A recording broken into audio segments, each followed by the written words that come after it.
I really enjoy doing these, what we call back in time segments. Now, as you know, over the past 36 or so years, I've collected a great deal of videotape, actually documenting many techniques that I've done over those years. And what I am very pleased to present to you right now is one of those tapes. And it's a back in time segment that was originally photographed by Mr. Peter Saxby on 16mm film.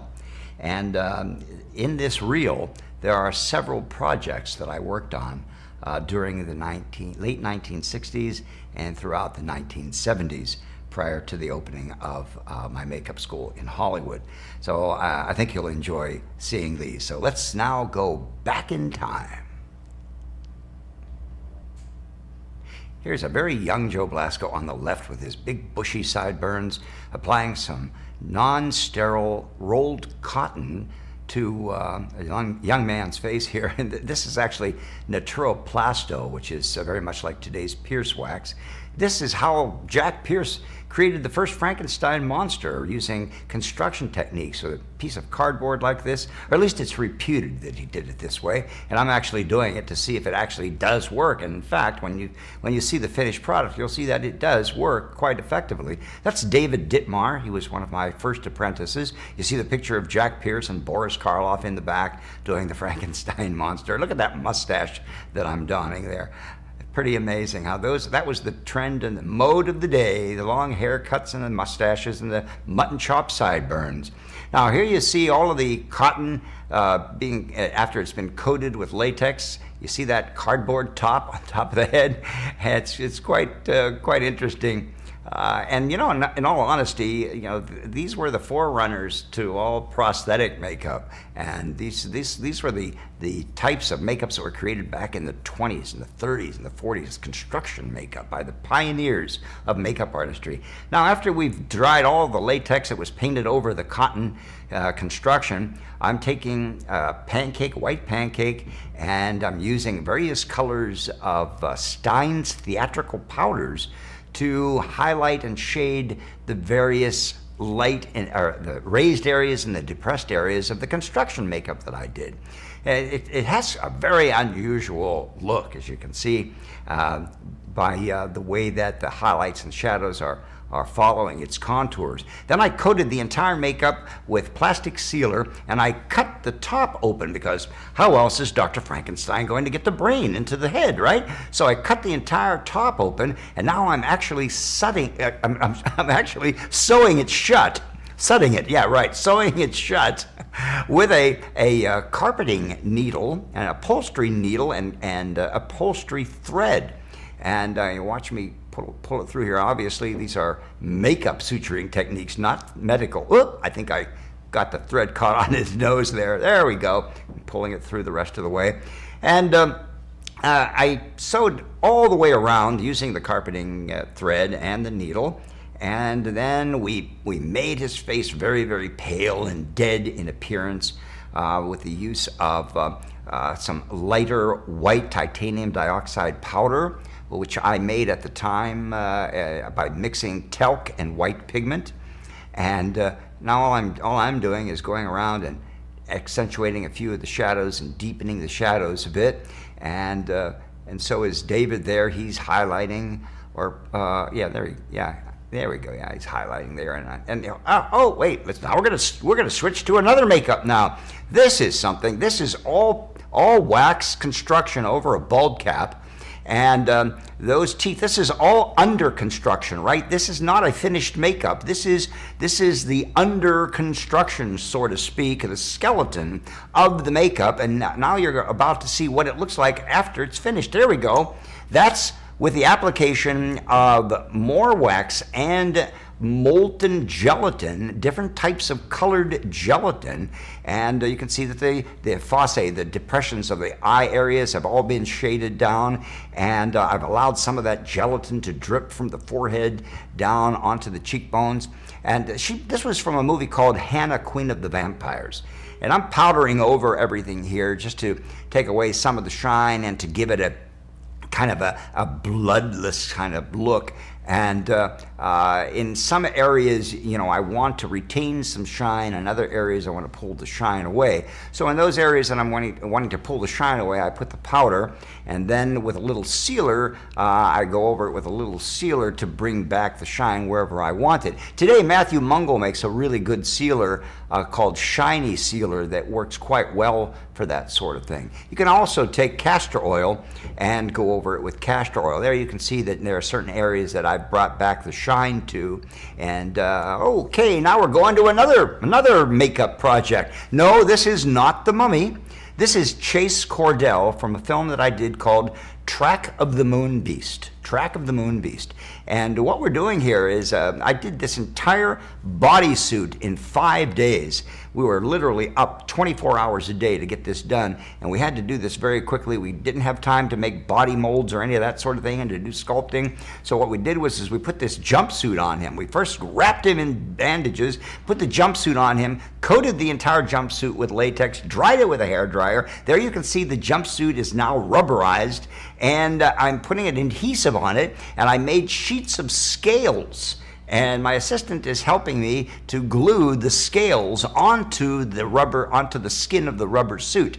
And I'm putting a little bit of this. We used acorn adhesive back in those days. And there we go. Let's tuck that on there a little bit tighter there. That's perfect. And we press it down into the adhesive. And these scales, were applied over the entire rubber body. And then I did a rubber head, sculpted a rubber head. I did take a cast of his head, took casts of his hands and his feet so that we were able to do his hands and his feet and his head separately from the actual body. Here I am sculpting the head. Now there's something really curious happened back at that time. With a sander, I ripped my thumbnail off, and I called Johnny Chambers and I said, Johnny, I can't finish sculpting the hands and the feet because I ripped off my thumbnail with the sander. I said, do you know anybody that can help me out? He says, yeah, there's this kid, his name is Rick Baker. Why don't you give him a call? He's pretty good at sculpting. So I called Rick. He came over. He took the casts of the hands and the feet, and he actually did the sculpting of the hands and the feet, and then I made the rubber appliances from those molds that Rick Baker made. And that was, oh my goodness, I can't even remember how far back that was. This was in the very early 1970s. Long before I became Joe Blasco and he became Rick Baker. And we were both on our way up at that time. Here I am taking Hydrocal. And actually, this is not Hydrocal. This is Ultracal 30, which is a gypsum plaster. And I'm putting it down into the oral cavity of the creature that I sculpted to make certain that there are no areas, that are going to be bubbles, that the entire surface of the sculpture is completely covered with the Ultracal 30. And I'm using a chip brush here, a bristled chip brush, to brush all of the Ultracal 30 very evenly onto the surface of the clay sculpture, so that we pick up every bit of detail of the sculpture. Now I'm using fiberglass rovings, and I'm building this cast up. And this is back in the day. Today we don't make our molds quite as big or as heavy or as thick as this. I suppose I wanted this thing to last forever. I don't know why. I don't know where the thing went to. It's gotten lost somewhere in the cellar of the makeup center. Perhaps one day we'll find this mold and we'll be able to make that Moon Beast again. But until then, we actually have a replica made from the actual mask that's in the Hollywood Museum at the Joe Blasco Makeup Artist Training Center on Hillhurst Avenue in Hollywood. And when you visit the Makeup Artist Training Center, you're going to want to see that replica of the original Track of the Moon Beast creature. All right, now here I'm finishing it off and working the cast. And now we go to another. This is the original Eggo Waffles commercial. That's Avery Shriver on the left and Richard Keel on the right. And I had to make Richard Keel up with this huge polyurethane head and a big bolt going through his head. And then I had to make a special hand that looked like his hand, but was light enough to be attached to one of the Eggo Waffles, because he's supposed to walk away and his hand is still left there holding onto the Eggo Waffles. That was a cute commercial that we did for Kellogg's back then. And now this is Richard Rivas, and I'm doing a makeup on Richard Rivas to create the Frankenstein monster in the typical fashion that Jack Pierce did back in 1931. And this is using cotton and latex buildup onto his forehead. Now, I already had this headpiece from another, in fact, a series of commercials that I did where I was called upon to do a similar type of Frankensteinian monster, similar to the original Universal, but not exactly like the original Universal, because as you know, or if you don't know, you'll know now, that Universal Studios actually has a copyright on the makeup that was done by Jack Pierce on Boris Karloff for the original 1931 Frankenstein monster. And the little electrodes that go on the neck, and the scar that's on the surface of the forehead on the left, and the clamps, and all of that, and the little shadow on the right cheek, the depression of the right cheek, all of that. A part of the makeup is all copywritten by Universal. So when you're doing a Frankenstein monster, you've got to make certain that you do something that is similar but not actually copying the Universal copyright. You don't want to get into trouble there now with Universal, do you? All right, so what I'm doing here now is, after the latex and cotton buildup is dried, I'm applying some, back in the day we called it rubber grease. Today we call it appliance foundation. And it is, then it was a castor oil, liquid castor oil mixed with pigment. And today it is a hydrogenated castor oil and various waxes also mixed with pigment that it's a much thicker version today than back then. Back then, as I said, it was a liquid. Today it's very thick, and you're actually able to take the appliance foundation and put it onto a pellet and work it down with alcohol and create really nice thin stains. Back then it was very, very heavy and very thick, and you'd have to powder it down an awful lot to remove all of the shine created by the liquid castor oil. And now he kind of looks like a punk monster there, doesn't he? All my Frankenstein makeups always end up having their hair sticking straight up like that before I do their makeup. I finish the makeup. Why is that? Because I like teasing it up like that so that when I bring it down, I can bring it down into little pixie points right at the top of the forehead, as was done originally for the Frankenstein monster. I believe that particular part of the Frankenstein makeup by Universal was not a copywritten technique. So, and I'm continuing now, and I'm adding some highlights and shadows, and I'm going to be powdering. Now, you can see how much shine there is with this rubber grease, as we called it then, and I'm applying powder over it so that I can pull as much of the shine out as possible. And then beyond this, it actually looks as though, I think he fell asleep here. Well, check me out back there. I've got a beard in this. During this period, I go through. When you're at the makeup school in Los Angeles, you go down what we call the walls of fame, or the Hall of Fame, where I have all of my photographs, all of the makeups that I've done over the years. You'll see I go through more changes physically myself with beards and mustaches and sideburns than the characters are that I've created. That's the typical Frankenstein scar, just as you see it there. But because I didn't want to copyright the way Jack Pierce did it, I did this first so that I could teach my students how this was done. That's exactly how the scar originally looked on Boris Karloff, done by Jack Pierce. But what I do is I took it further and I darkened it and I filled it all in so that it would not be identical to the way that Jack Pierce did it originally, so that I wasn't infringing on the copyrights. Now I've softened out all of the shadows under his eyes, and I've created some and softened shadows under the cheekbones and at the temples, and you can see that on his right side, which is camera left, you'll see the shadow that I created there and with a very hard edge and a very soft edge, so that it gives the impression that side of his cheek is somewhat sunken in. And you can see how the shadow that I'm applying right now, it adds more structure and dimension to the forehead and actually pops the forehead out. Now here I'm doing the same thing now to the other side, and by adding that shadow, it sinks in. You see, it sinks in the temple.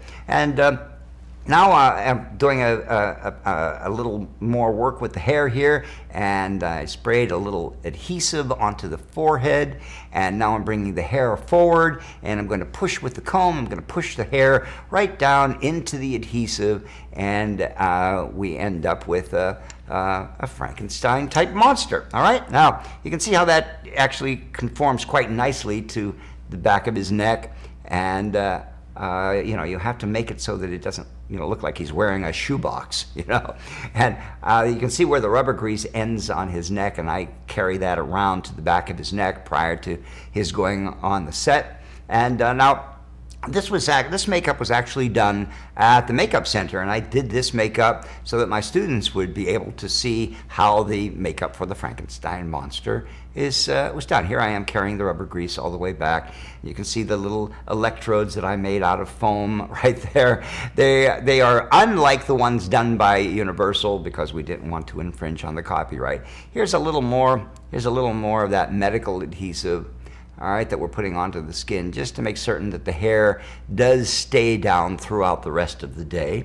And once the medical adhesive dries, then the hair can be taken with a comb and pressed down into the adhesive. Here we go. After it's dried, I'm going to dry it a little here. And be careful you don't smack the person in the face, as I did once before to a rather prominent actress. And she was very nice about it. Here we go. I'm pushing the hair down into the adhesive, and we're going to show you the commercial. I love the way that the hair, separates there. And that's typical Frankensteinian fashion. Okay, so you have to remember that. Here's the commercial. The creature was played by Craig Littler, and Chase Cordell plays the part of the mad doctor. And here he is, and Craig gets up off the table and he goes over to the doctor and he says, "Igor, get me what I crave." And the monster turns into the camera, just like so, gives a little smirk and wanders off outside of the castle. Look at that castle, isn't it great? It really, it is so like the original Frankenstein castle. It was so wonderful working on that set that day. And Frankenstein, in this case, it's Frankenstein's monster, but it's really not. His name is Igor in the commercial. Goes into the supermarket because what does the doctor crave? The doctor craves Shasta Cola. And he's got a whole armful of Shasta Cola here. And there we go. Have a little Shasta, Mr. Cashier. And with one sip, Igor is off and back to the laboratory. That's our grip truck in the back, by the way. There it is. Oh my God, that really takes me way back. I hope you enjoyed seeing all of those techniques, those old techniques. They sure were a lot of fun, and they're a lot of fun to watch today. So you stay tuned right now for more makeup programming right here on MUA TV.